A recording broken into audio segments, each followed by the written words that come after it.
So, Keith, as somebody that's been through cancer survivor, a book called Bangers and Mash, which is a lovely, evocative title. Where did that come from? What's it all about? Well, I'd never written a book before, and I was taking some advice from a friend of mine at the time. And we rejigged all the text, etc., and then we had to come up with the title. And he said, well, what can you pick as a theme, first of all? Mm-hmm. And I said, well, probably food and taste, because when you go through throat cancer, there are times where you can't eat, times where you have to eat for Britain, times where you need help just to swallow, and it's the taste buds all over the place. So he settled on that as a theme.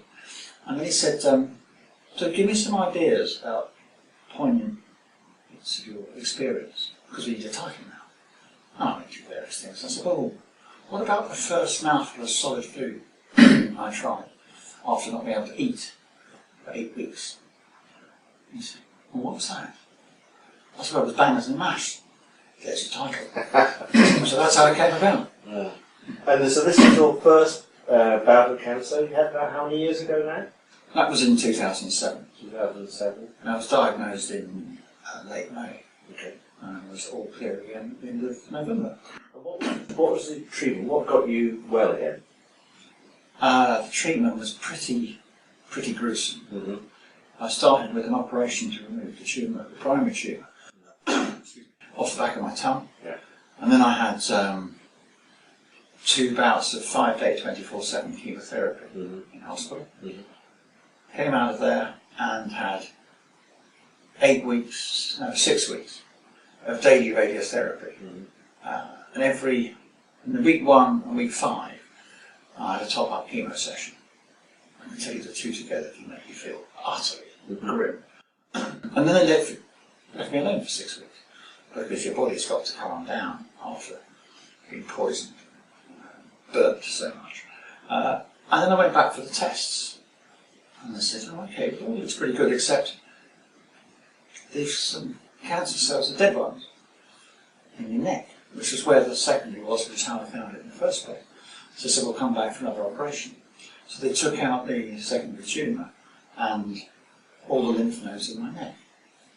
So that was it. Basically, the day after the operation, the surgeon came in and said, the operation was 100% successful. You're cancer-free. Wow. So I said, can you just repeat that? Mm-hmm. Well, one of the biggest pieces of news I've ever heard. But yeah, so that's what was involved. And the whole process took 6 months. 6 months, completely free of cancer. Yeah. And how much did you? How was your mind through all that process? How were you feeling? Oh, it's a mental rollercoaster. I mean, the first bit being diagnosed is traumatic in the extreme. I mean, I found out by phone, and the mind just went south. Spiralling downwards mighty quick. It's terrifying, absolutely terrifying. And B, you don't know what's coming. Because cancer is one of those things that a lot of people get, but nobody talks about. So you don't know what's going to happen. And then you get involved in the medical world. And that's how I started to write. Was because the first 2 or 3 days, your mind is just all over the place. Things are happening like, I woke up second night, sweating like a kid, having a nightmare. I've been dreaming that I've been present at my own wake. You know, there's the kind of games that cancer diagnosis plays with your head, so it's really, really tough. And then you get involved in, and I started writing down some of the stuff that's going in my head, just as a way of keeping sane. Like a journal? Yeah. And then when it started, I started to do, keep track of everything. In my mind, I thought, maybe I could write a book. And that was when I tied up with a lady that I'd recently met networking, who was an NLP coach, which previously I knew nothing about. NLP, that's like neuro-linguistic programming? Yeah. It's a way of viewing things in a positive light. And kind of, that would be pretty useful right now. Did you do that while you were going through all the chemo? Was that sort of running in parallel? Most of the work I did with her was actually up front. But yes, I did go through it when I came out in between hospital bouts. I don't have a top-up session. Yeah. But Yeah, it was really good. And she gave me this CD because I was having never been in for an operation. The first time I went in for the op, just removed a tumour on my tongue, I was a bit nervous. And she gave at least, yeah. Well, yeah. And she gave me this CD to sort of self-hypnosis type thing by, I think it's Susie Smith, and it was called Preparing for a Medical Intervention. And I thought, that's not a title.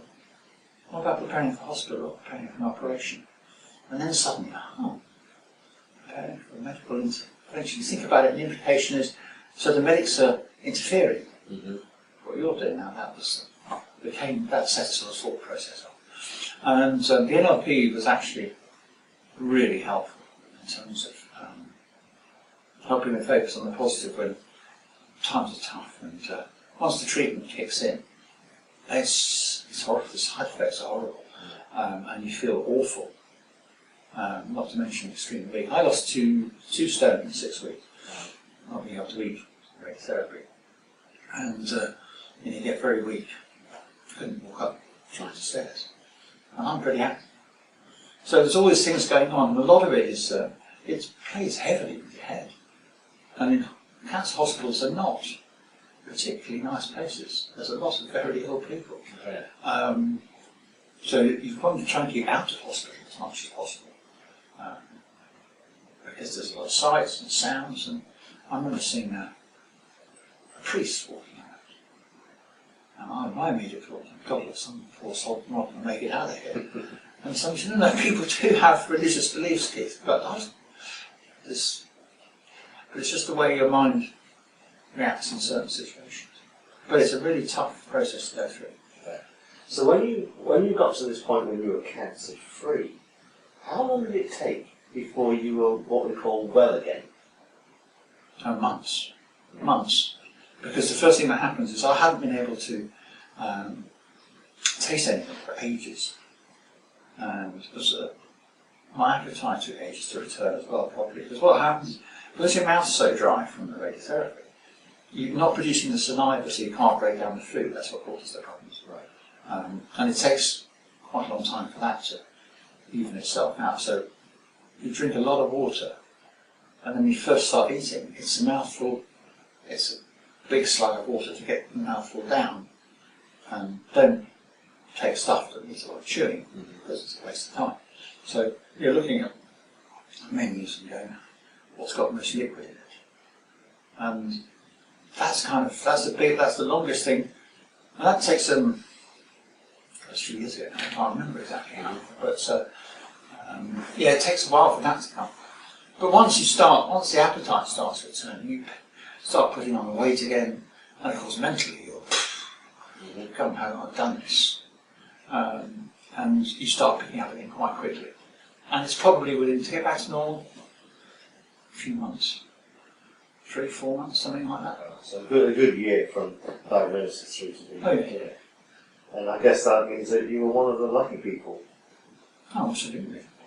I mean, at the final operation, when the surgeon came and told me cancer case, I've got to ask you a question I wanted to ask right at the beginning, but was too scared to ask. What would have happened if I wouldn't have found this little lump here, or done nothing about it? So, you'd have been back here in 3 to 4 months, and the primary on the tongue would be pushing the size of a golf ball. You'd almost certainly be having breathing problems and coughing up blood. And wow. Well, Keith, thank you for making it through, being here to share your tale, and also for writing such a fantastic book. And obviously those mashed potatoes were quite liquid, so you can get them there. Correct. Thank you, Keith. Thanks.